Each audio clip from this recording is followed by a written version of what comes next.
this evening, just a quick note, Happy New Year to everyone, for those who celebrate Happy New Year, and for those who made your New Year's resolutions but won't follow it after probably about 60 to 90 days. Most people, I give them 2 to 3 weeks, but all in good fun. Hopefully you guys set some goals for yourself and that you will accomplish this year in 2023. Now, before I get into the heart of the video, I know our hearts and minds go out to the family of the brother who played for the Buffalo Bills, Damar Hamlin, who suffered a quite daunting, not really an injury, but I guess a condition of sorts. And looking at this very quickly, they gave an update on Twitter, the Buffalo Bills did. They said that Hamlin spent last night in the intensive care unit and remains there today in critical condition at the University of Cincinnati Medical Center. They said they are grateful and thankful for the outpouring of support they have received for him thus far. And for those who probably didn't know what happened to him, this actually happened, some sort of freak hit, or I'm sorry, excuse me. I was actually watching the game live where he was taking on a runner, and he tackled the runner. And from what it seemed like a normal tackle. Nothing really seemed out of the ordinary when he tackled the guy. But supposedly, my wife, who's a nurse, I guess they gave out some information. And I don't know how true this is, family, and I'm trying to be as discreet for the family's sake, because I know they don't want this plastered. They just kind of want hearts, minds, prayers, hopes, and all those things for the brother to get better. But supposedly there's a time where your heart beats, or in the middle of a beat, and if something crashes down on your chest at the same time, it can stop your heartbeat. Now, I don't know the medical lingo, verbiage, language that they use around that, but we know that they brought the defibrillator out. He went into cardiac arrest, and they actually applied CPR. No one has ever seen this in football. I know I haven't seen it. I've listened to a lot of sports analysts. They've never seen it. Former players, they've never seen it, where such a weird, awkward, but life-threatening situation occurred on the field. So again, I pray for his speedy recovery. I pray that he has a normal life. I pray that he can do the sport that he absolutely loves at the young age of 24, okay? So there's a lot of things that's been going on. I just recently found out, I don't have my notes queued up, that Skip Bayless made a comment. And I'm going to look this up on my Twitter very quickly, if you guys can bear with me. But from that, we are all believing that Shannon Sharpe is refusing to be on live with Skip Bayless after this really heartless comment that Skip Bayless made. And I still think he's burned. Shannon Sharpe is still suffering from the disrespect that Skip Bayless gave him on his show. I think maybe a week or two prior to this comment about Damar Hamlin. So that's to be watched as well. Now, let me look this up very quickly, because it's been blowing up all over social media. Okay, so I looked it up very quickly. Here we go. So he said, no doubt the NFL is considering postponing the rest of the game, but how? This late in the season, a game of this magnitude is crucial to the regular season outcome, which suddenly seems so irrelevant. It's almost like he tried to clean it up at the last second, right? Because he was saying that now, because of the injury, the game is now irrelevant. But when you read the content and the contextual message he was really trying to convey, he's more concerned with the game than the brother's health. Okay. And I don't even know why during this time they were stating that after 5 minutes, after these players seeing one of their brothers, one of their, teammates, literally dropped dead on the field. Like, I've never seen that, where a guy made a tackle, stood back up, and fell back down, and people rushed to the field and started to administer CPR. It was a very scary sight. I'm glad that the brother still has his life. But this was tasteless. this was Skip Bayless. And Shannon Sharp really didn't make any comments, but if you notice, he refused to do the show today. He wasn't even on the show today, but there was a comment that someone left on Shannon Sharp's Twitter, and he liked it. Okay, I just saw this recently when I was going through my Twitter feed, but I must point this out because he liked this comment that someone essentially made about Skip Bayless. Okay, so let me see if it's still here. Give me 1 second here, family. I have to go through some of the. Okay, this is 23 hours ago. I'm just trying to see if I can find the post very quickly, okay? Just bear with me here.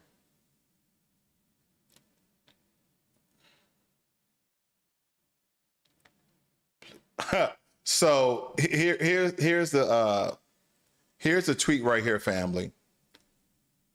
Please, Will Smith, Skip Bayless when you see him, replying to Shannon Sharp, okay?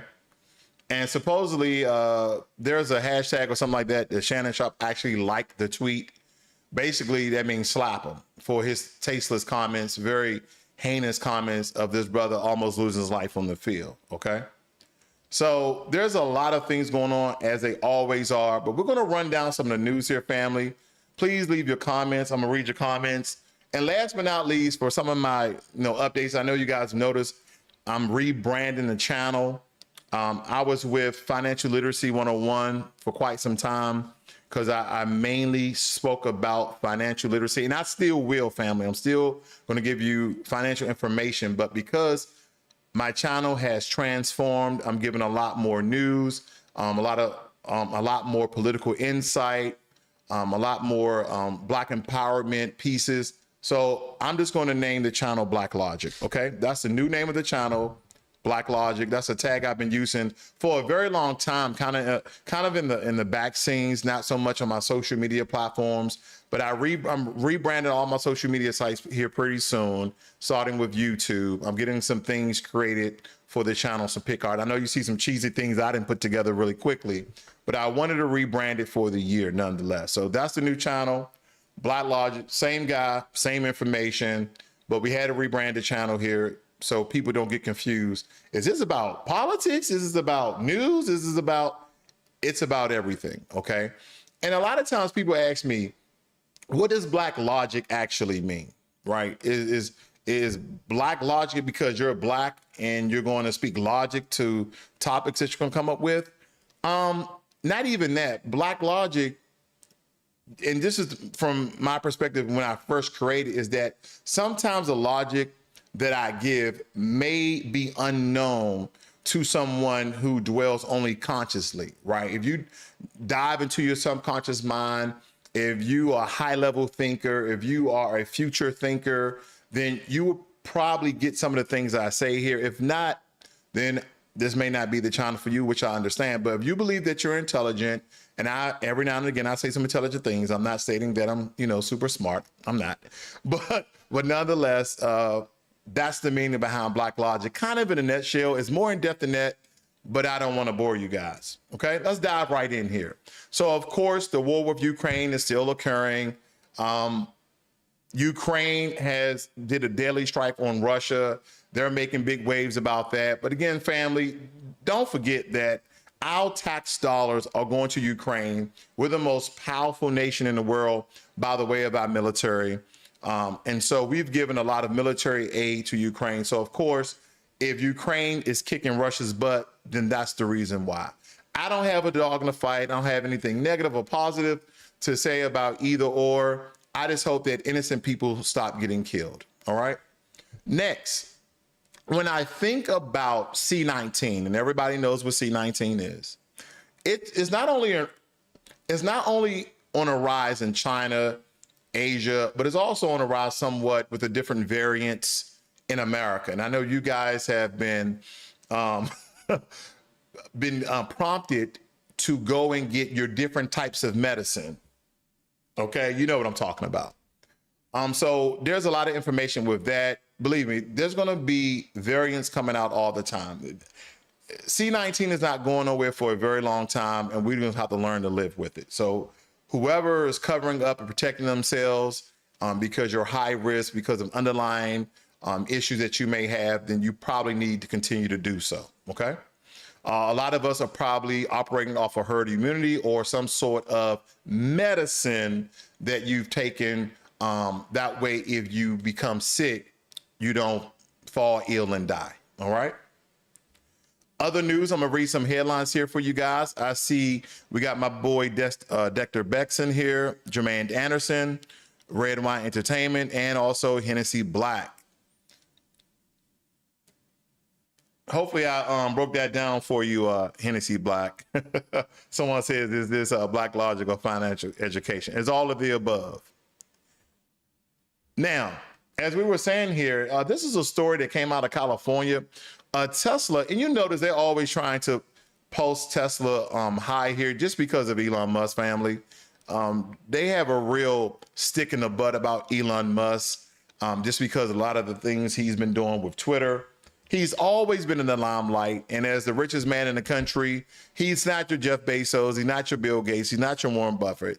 He's a guy who actually, I think he almost has like a God complex. He thinks he's, I'm not stating that he is, but that's kind of the aura that he gets off. And a lot of Elon Musk followers are now not following him just because the way he's kind of been acting lately. But again, I guess with that amount of money that you potentially didn't make on your own by the way of the government, especially when it comes to Tesla, and that's another video for another day, then you can pretty much do what you want, okay?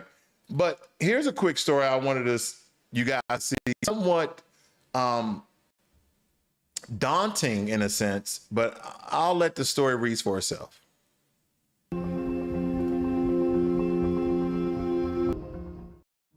All right.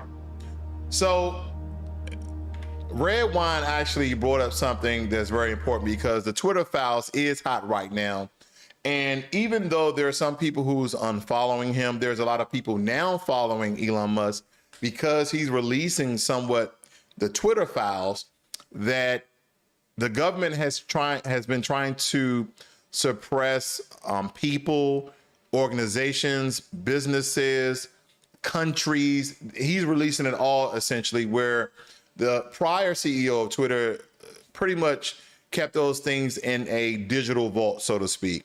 So the regular public could not find out this information, but that's now going down the drain because supposedly Elon Musk believes in free speech.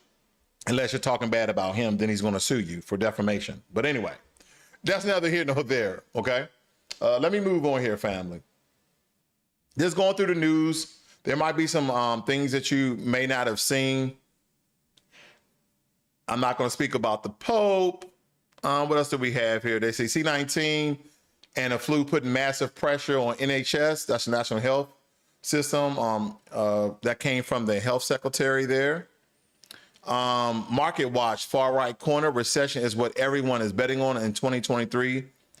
First trading date fees. Let me point out something very quickly here.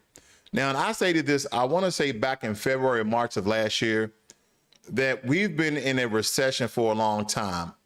You know, you can feel the heat, you can see the smoke, and you can also see some of the flames. But of course, the U.S. government do not want to claim that we have been in a recession because there's been jobs available. Okay, jobs has been available, but what they have not put in mass media is that a lot of people have been getting laid off. Okay, even with people working from home, a lot of organizations have been calling people back into the job, but there has been some jobs that went away. So I still believe that we're in a recession, even though we're going to go over some legislation where they introduced the Inflation Act that's supposed to reduce inflation on some levels. But nonetheless, I still believe that we are in a recession. Okay, I'm gonna stick with that, and we may be in a recession for the bitter part of 2023. Hopefully, we come out of this thing and get things back on the ball again. But nonetheless, we're still in a recession.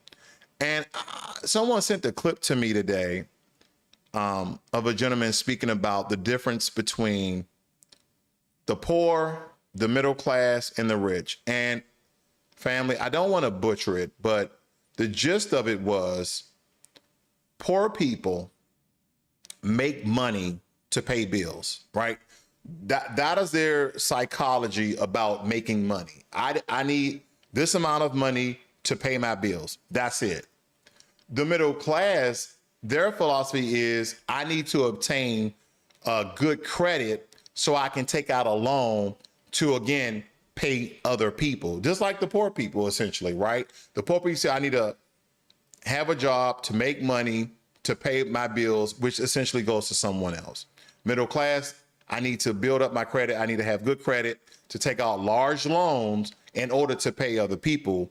While rich people mindset, which is very true, by the way, which is very true, rich people use money as a tool to make more money.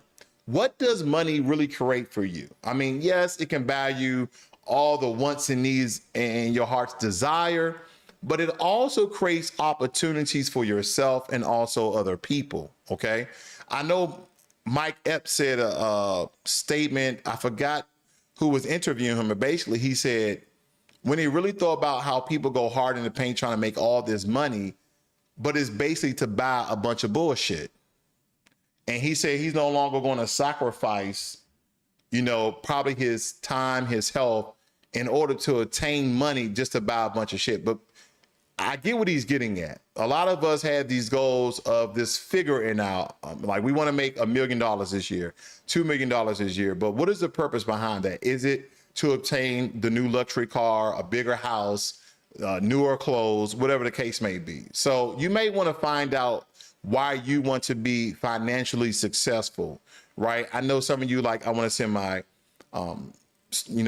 children to school. I want to go to school. I want to live in a better neighborhood. But at the end of the day, are you breaking your neck? Are you working 18, 20 hours a day in order to obtain these goals? And that's the case, then so be it. Then you should go out and do that. But I guess he has a newfound look out on life nonetheless. Okay. All right. So again, we're just browsing news here, family. If you ever been here to one of my Just the News, I know people are going to be popping in and out here, and we're just going to go over some news stories here, and I'm going to give you some commentary. All right, I'm not going to talk about my Giants. Not going to do it today. I'm going to let it go. Now, let's jump right into probably the most important part of the video here is I want to come down to the Inflation Reduction Act. Now, you guys didn't know this was actually passed. It became law, okay? And if you ever go to congress.gov, it breaks down who's a sponsor, who's part of the committee. It gives you all the information if you were just curious about these things. But if you didn't know, the Inflation Reduction Act is now became law. We won't get into the details of that. This is not one of the videos where I dive deep. But there is something I want to point out here, like the Respect for Marriage Act. Did you guys know that this became law as well? And we are going to just read a little bit about this. I'm not going to read too much. It states here specifically, the act replaces provisions that define, for purposes of federal law, marriage as between a man and a woman and a spouse as a person of the opposite sex, provision that recognize any marriage between two individuals that is valid under state law, okay? The act also replaces provisions that do not require states to recognize same-sex marriages from other states, provisions that prohibit the denial of full faith and credit or any right or claim relating to out-of-state marriages on the basis of sex, race, ethnicity, or national origin, okay? They kind of give some references here with the case back in 2015, states that the court held the state laws bearing interracial marriages were unconstitutional in Loving versus Virginia in 1967. The act allows the Department of Justice to bring a civil action and establish a private right of action from violation. It goes into that the act does not affect religious liberties or conscious protections that are available under the Constitution or federal law, require religious organizations to provide goods or service to formally recognize or celebrate a marriage, affect any benefits or rights that do not arise from a marriage, recognize under federal law any marriage between more than two individuals. Now, the breakdown of that is you can marry anybody you want.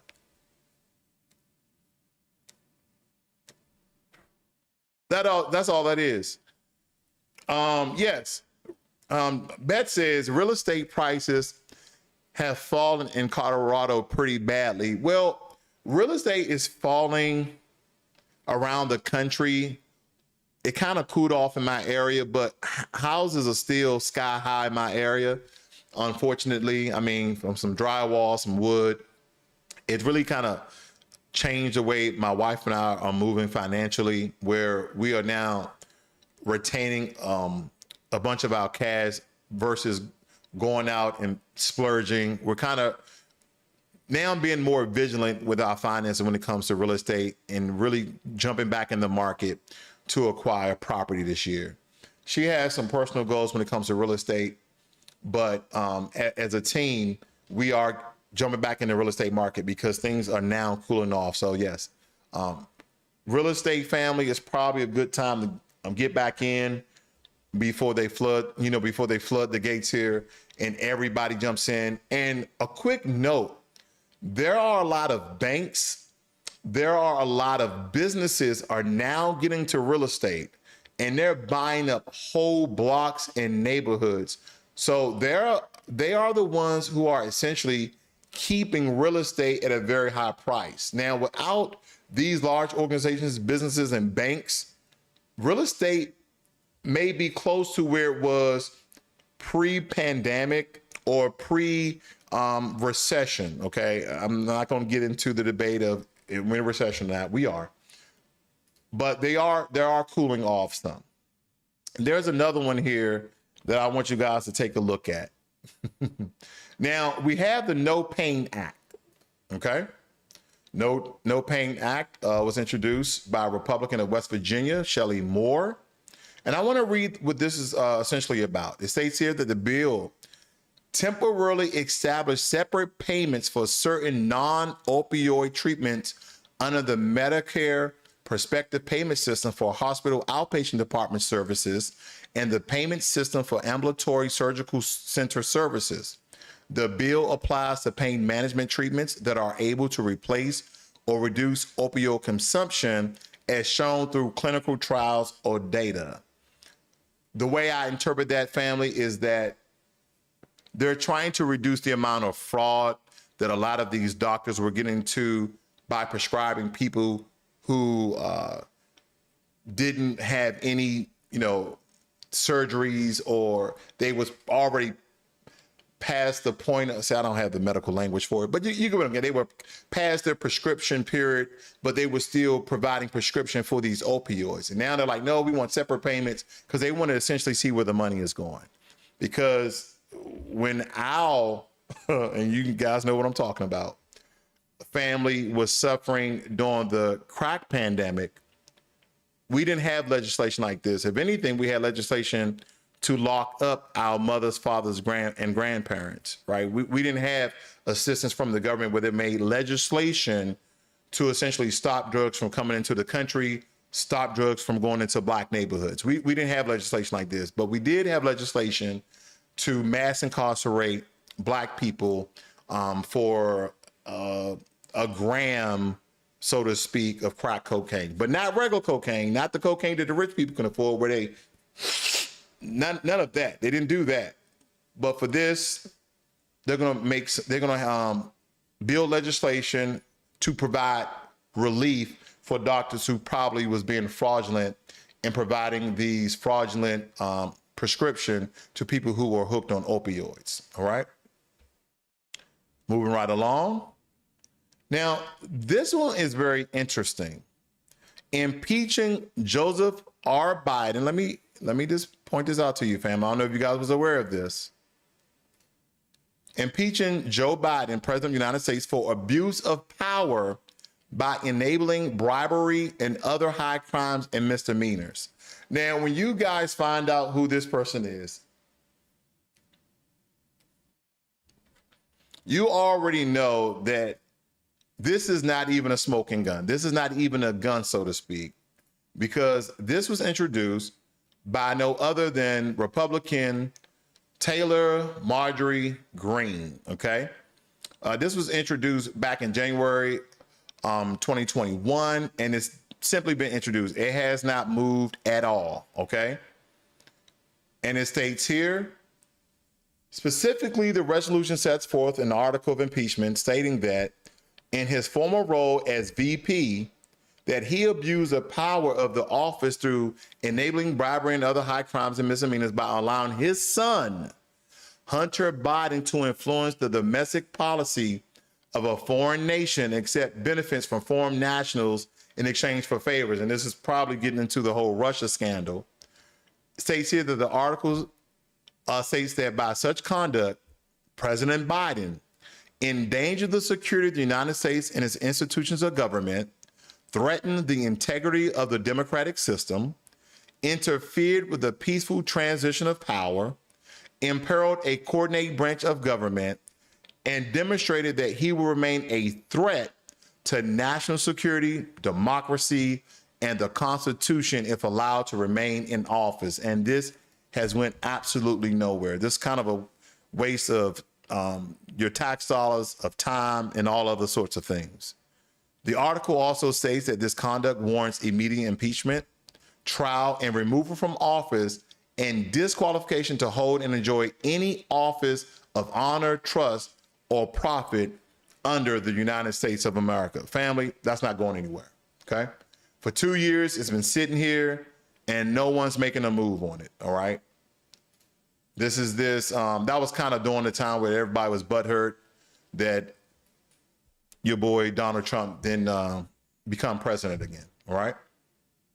The last one we have here, expressing support for the need for a replacement fleet that meets the climate goals of the United States, protects critical supply chains, and promotes a cleaner, more sustainable future for the bargaining 21st century domestic vehicle industry. That means pretty much putting out legislation that's going to make everybody turn to electric vehicles where we don't have the infrastructure yet, okay? Now, this is last year.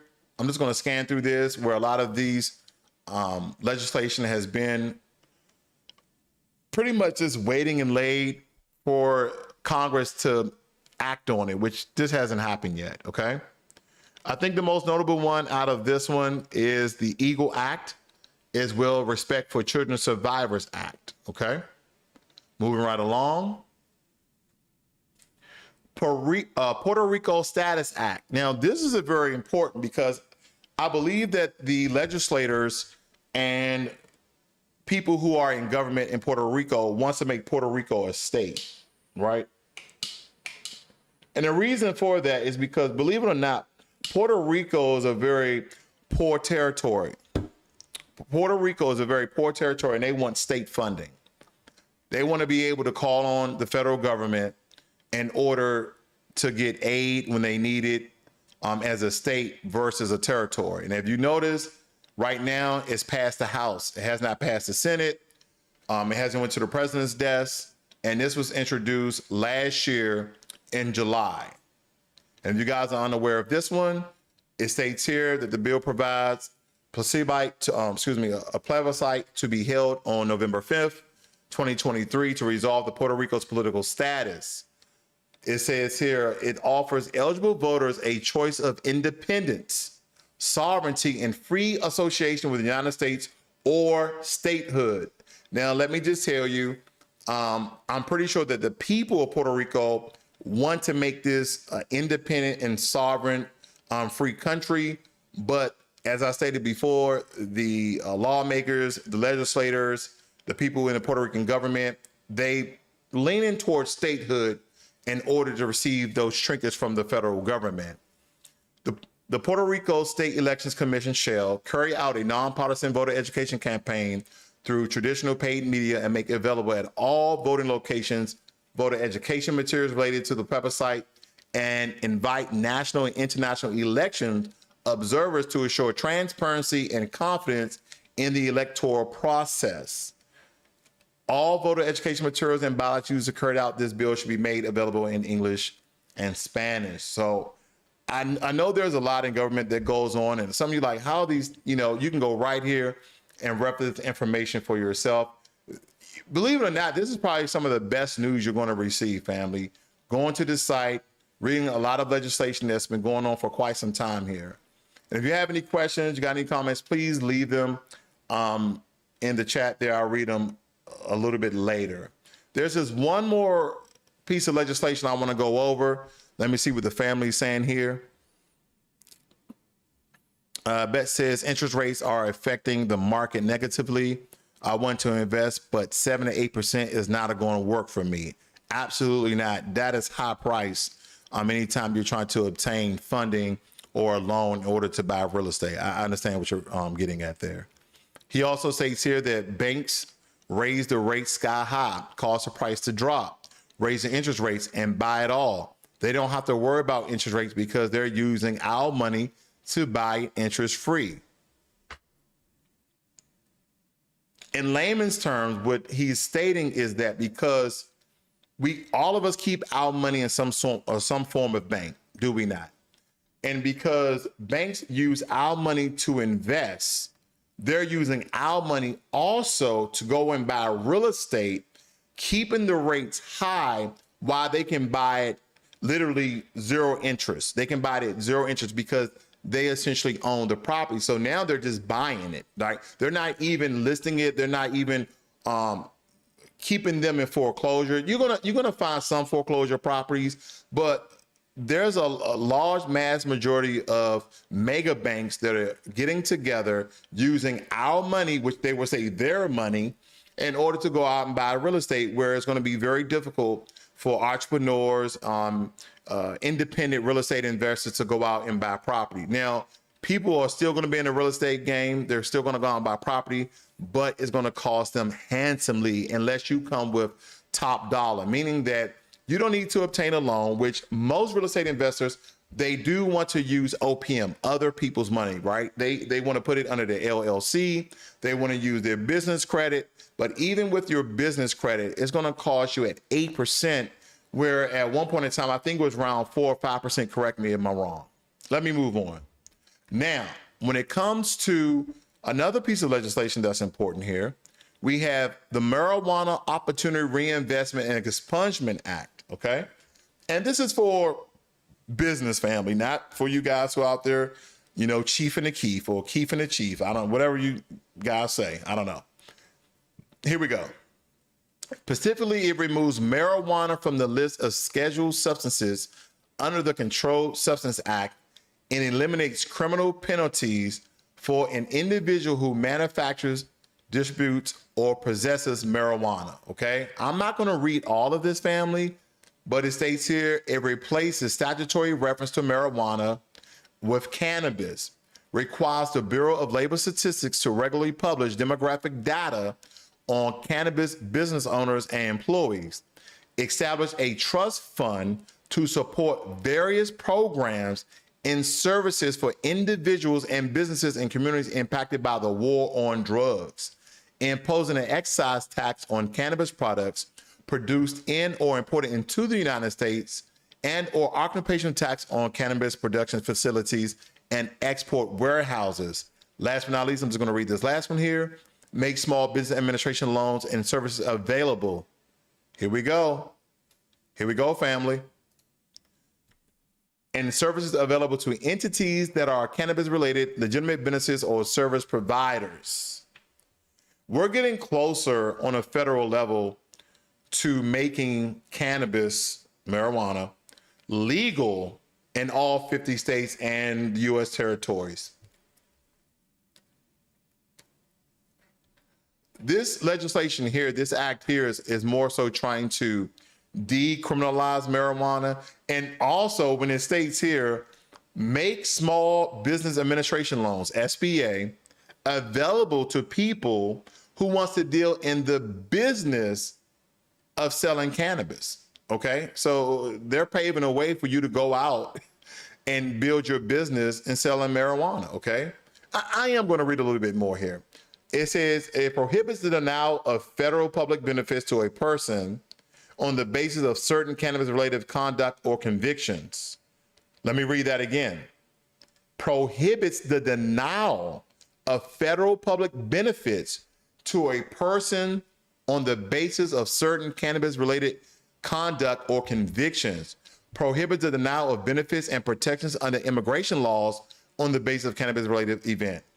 Established a process to expunge convictions and conduct sentencing review hearings related to federal cannabis offenses. I wonder if they're stating that if you go and contest to get your record expunged of possession of marijuana, selling of marijuana, trafficking marijuana, you had a dime bag on you of marijuana, whatever the case may be, what I'm getting from this is that you may have the opportunity to expunge that from your record.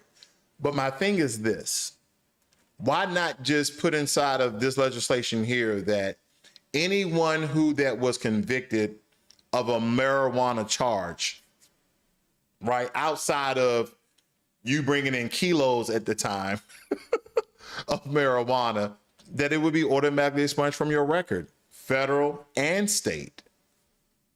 All right, that will primarily help out a lot of people who had those charges on their records. Directs the Government Accountability Office to study the societal impact of state legislation, legalization of recreational cannabis. Directs the National Highway Traffic Safety Administration to study methods for determining whether a driver is impaired by marijuana. Directs the National Institute, the OSH, to study the impact of state legalization of recreational cannabis on the workplace, and directs the Department of Education to study the impact of state legalization of recreational cannabis on schools and school-age children. Now, this is one of those legislations that it kind of gets me in an uproar, because it just kind of, it deals in that space of reparations for me. They don't really need a study. They already know. They have experts in cannabis, people who just study and the effects. They already have all this information, family. This is kind of like, let's cover our ass with this. Let's put it in the legislation. But believe me, family, they already have, data. They have stats. They have reports. They have all sorts of legal documents of what marijuana has done, what even projected data, what marijuana potentially may do. But listen, people have been smoking marijuana for hundreds of years. And here's my thing. Some people actually use cannabis, AKA marijuana, for medical uses. Some people use it for pain reduce it. Some people use it if they suffer from insomnia or even sleep apnea, okay? So they're not really diving into the medical benefits of marijuana. I know people use it for both medical and recreational, and they want to now get the National Highway Traffic Safety Administration involved so they can see, well, let's figure out when people are getting pulled over if they are impaired by marijuana, right? Other than a cop pulling you over, asking for your license and registration, and say, I smell marijuana.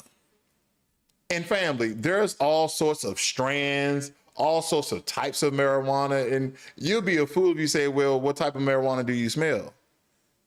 Well, I smell hydro. Well, no, I got purple haze. I'm just kidding, but you get what I'm getting at here, okay? This has already been going on. That's what I'm saying. They already have enough information to pass this legislation, whether it's just being passed by the House, okay? I don't know if you saw that. It's already been passed by the House. Now, will it pass by the Senate? I don't know. I really don't know. But again, I think it's only important because I believe that a lot of people's record have the propensity and the opportunity to be cleared up there by being expunged. But hey, one of those things we'll have to wait and see as well. Let me see here. We got Red Wine Entertainment. She said that will keep them dependent upon the government. They have to have control. That's what they have to have in order to, I guess, to stay on top and continue to be oppressors. Beth says lies. They say they want help minorities that were affected with convictions by granting licenses, but keep us up out with outrageous licenses free, stringent restrictions, lotteries, and wait times. Absolutely. Absolutely. I can't agree with you more. And I'm not all into the minority talk. As we know, I try to tailor this information for the people, for my community, so we know what the hell is going on with this government and also in this country. So with that being said, family, I just kind of didn't want to be on here too long, but kind of give you the news, what's going on, kind of a quick overview. Hopefully you guys like the information this evening. You guys have a great, wonderful day. And like I said, I'm still rebranding the channel, so bear with me. Hopefully we can have some new content, maybe a couple of people I have on to be interviewed, but nonetheless, the new channel is called Blacklogic. And that's pretty much it, family. You guys have a great and wonderful evening. And I see